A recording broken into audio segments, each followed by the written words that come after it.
What is up, guys? Danny this side. So in this video, I'm going to show you how to share your subscribe link for LinkedIn newsletters. So let's get started. So first, you need to head over to Google or in your browser, and then in the browser search bar, you need to type in LinkedIn or LinkedIn.com. After coming to the LinkedIn website, you need to sign up or log in with your LinkedIn account. Now, after coming to the home page on the right side, you need to go to My Network.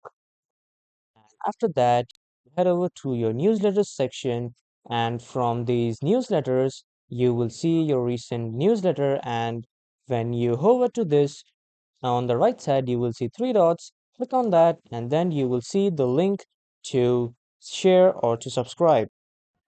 So click on that, and that link will be copied to your device or to your clipboard.